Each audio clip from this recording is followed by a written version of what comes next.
They are the forefathers.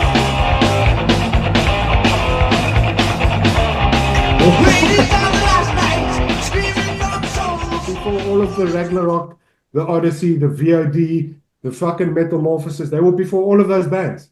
And if you want to take it back to the real beginning, it wasn't in those. Obviously nowadays it's not seen as metal, but in those days it was like the heavy scene starting, and it kicked off in 1959, bro, with Band of Gypsies. They weren't called Band of Gypsies; they were called the Sassins, which stood for South African Sons. Right? It wasn't they later changed to Band of Gypsies, and they started doing Jimi Hendrix covers and all sorts of shit like that, heavy rock, right? In those days, it was heavy rock. It was called underground music. Yeah, and that was when they started.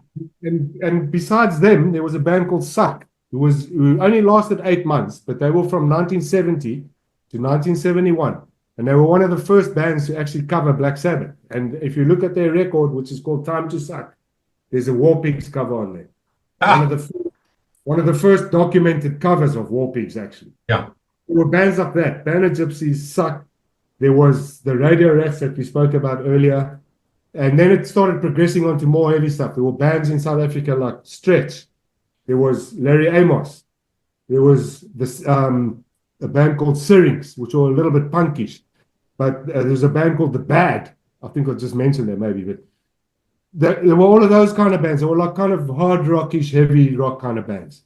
The actual first wave of heavy metal that started in South Africa was with bands like Black Rose, Razor, Montreux, Lynx, Tyrant, Pentagon, Tyrant, Unchained. Those were the first wave. Okay, some new names there for me. And I mentioned all of those names to those people in those articles, and not one of them were brought up. They were just fucking Lav Nandal. No offense to you, Lav, if you're watching this, but no, we won't mention names. But you said, yeah, well, you made me mention the name. But like your article said that like Odyssey, the forefathers who started metal in South. What the fuck, man? Gary Walker, who was in Pentagon and Unchained, when he read that article, there's actually a long article on Facebook that he wrote because Dirk Morozek, rest in peace, who passed away recently, asked Gary to elaborate on that. Rest in peace, yeah. Gary was shocked. He was like, what the fuck do you mean Odyssey started this thing? Like, Odyssey. Yeah, I mean, so we were guilty of the same shit that's happening now. Exactly. You know what I'm saying? Although it wasn't us saying it, but that's kind of where it's everything's perspective. Where in the timeline do you start? Right. So those bands that I mentioned all previous to where we are now are the actual they were the first wave. Yeah, and you see, this is where it gets technical. I mean, you mentioned the bad were a little later, and I mean, Radio Rats. I think what you're saying is we were talking about earlier today. I remember as a kid, and this is the weirdest thing, is Dean was saying him and a mate of his was at the same place. It was the Lido Biscope, as was called in South Africa back in the day, in my hometown, Benoni. They turned it into a gig. And there was a band called Lynx, and to Clive Pearson, who's now part of Desolation Angels, a legendary new wave heavy metal band down in the UK. He's part of it. He was in a band called Lynx, and then the Kamikazes, more punk band. They had a band called Titus Groan, which morphed into Radio Rats. They had an all band called Chicks, and we were all there. I mean, I think I was 14 or 15. I'd snuck in. Apparently, Dean was there as well. I don't even remember that. And with Craig Rosa, yeah. Craig Rosa and Chicks, the band won in the end. But I remember Lynx standing out, being a heavy metal band at the time. And I remember going to Oxford Hotel in the Rosebank and watching Montreux, and of course Golden Banana, watching Razor, Black Rose, Unchained, Tyrant, and bands like that. Pentagon.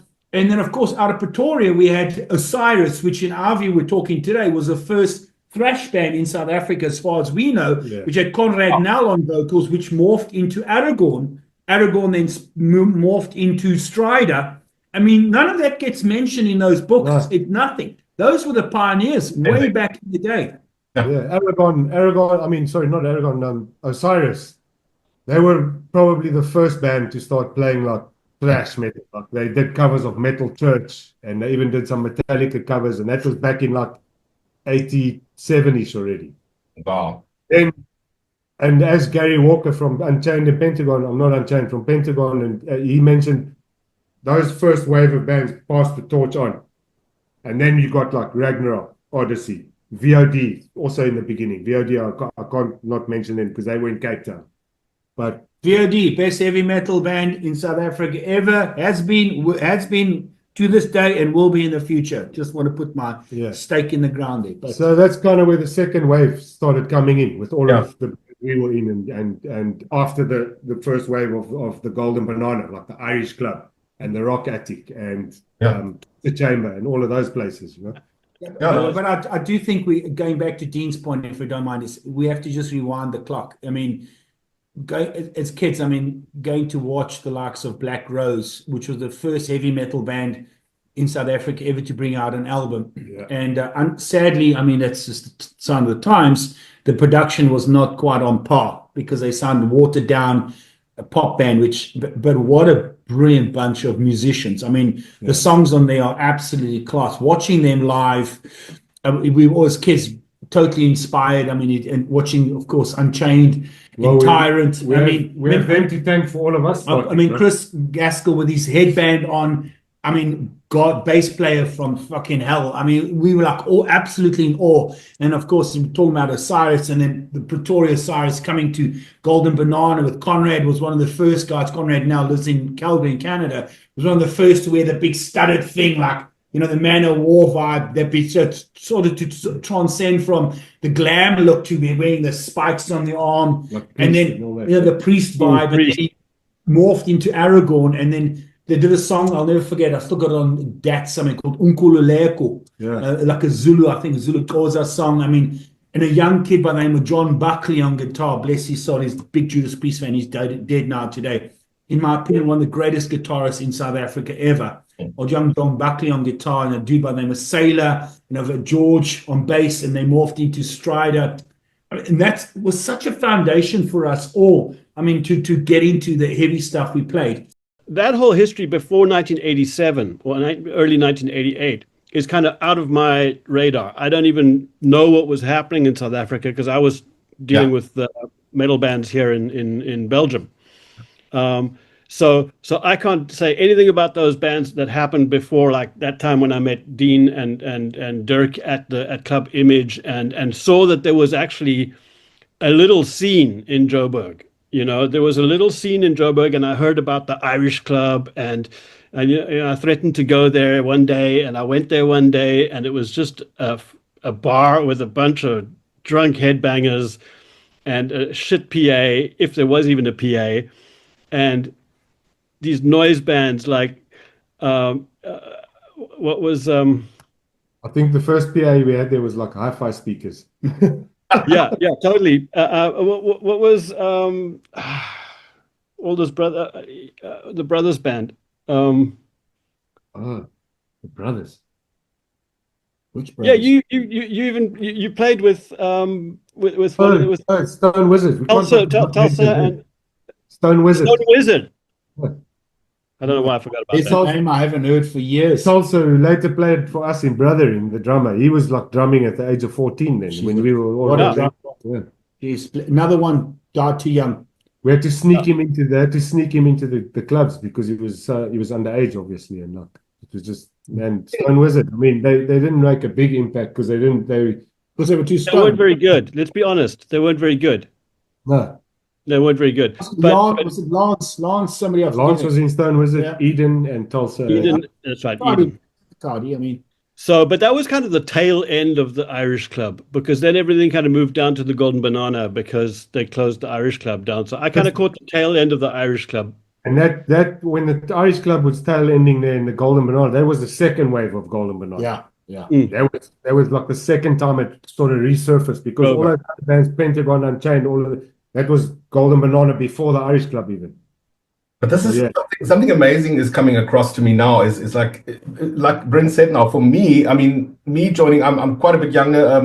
Me joining in 96, meeting up with Greg and them or 93 actually. Sorry, is way later. So even now, as we were preparing for this docu, I was thinking, okay, Odyssey, Ragnärok, Stryder, they must have been like the first. And what inspired them? But there's a whole, like Marq said, there's a whole pre-story to that. There's Tyrant, there's Unchained, but obviously now, you guys, your era of music in SA got inspired by actually seeing these acts live. Dude, when he was saying, just now, you said just now, Yeah, but Marq, we must have been inspired by something. When Marq was talking about us seeing all those bands like the Spandex days earlier with Unchained and Black Rose and that, we were lighties, bro. We hadn't even fucking dreamed of playing instruments yet. So we used to go to the Golem Manana, stand in the front of the stage, bang our heads, and then one day we said to each other, like, this is like, why can't we do this? Was a whole bunch of bands from back in the day that we just to repeat, Razor, Montreux, fucking Pentagon, Unchained, Lynx, Tyrant. I mean, they were just on a different level. And I think what happened during that, because most of them were pommies that had come over to South Africa with their family, they brought the music with them. It was very new wave of British heavy. Yeah, it was. And being South African, you're right, we couldn't get much of the stuff. So a lot of the stuff that we got to hear were the immigrants coming to South Africa. There was, at one stage, there was a lot of English, British folks coming across to get jobs there, and they brought their kids with. And then where the heavier stuff came through, with leaning towards the death metal stuff, a lot of the old Eastern Bloc countries had a lot of the engineers come across the South, working for Caltex and BP as engineers. And they brought the sort of dirtier, heavier death metal stuff, and with all the tapes and stuff. And that's how we got into that heavy metal stuff, because there was nothing on TV. You could listen to it on radio, God forbid. And I think that's how the scene really got going. I mean, there was really cool punk stuff back in the sort of 80s. Yeah, Power Age. Yeah, Power Age and Toxic Wild Socks. New Toxic Socks. And then there was that sort of stopped for a while. And then there was a new sort of punkish vibe, goth vibe, The Gathering. The Bad were involved, not they were goth. The Friends of Harry. Friends of Harry, God, I mean, Jesus, they should Psycho be global superstar. Psycho Reptiles. And I think Riff Raff was sort of caught up in that mix. I mean, I don't remember them. Glenn, he sang for the Blast, wasn't he in that? Oh, that may be, I might be mistaken. Yeah, Glenn, who's the Blast. Let's not forget There's the another Blast. band. Jesus, You man. played in the Blast. Now, that was 1988. what did you classify that as? Heavy metal, rock, or just fucking rock and roll? Rock. It was hard rock. It was hard. But for the time being there, it was hard rock, you know. Yeah. But it was gold metering. It was that kind of shit, you know. Wasn't metal, no. Yeah, that's true. It was a great band, though. Yeah, I mean, that's the first time I ever managed to. I mean, they asked me to sing on that song, Little Sister, and that's the first time I ever was on vinyl. And I got that 7 single. Yeah, it's the first time I ever was to set foot in a studio, really, bro. And I went in there and they said, there's the mic, and there's all these people staring back at me through the glass, and I was like, fucking hell, I better. Red light. And then next minute I was on a vinyl, and I was like, Jesus, bro, this is. I remember rock star. Ozzy's story when he ran home to his mother going, look, my voice trapped in plastic forever. You know, it was like, that's how it felt for me. Good band, man. And Marq, rest in peace. Marq Mills also died in a car accident. Well, from a car accident. He died later, but yeah. Good band, man. Yeah, he was the backbone to that band, you know. 100%, yeah, he was the Blast. Yeah, but I think it's worthwhile maybe just mentioning, we've spoken about this, and I think we've really fucking hit it with a big bat.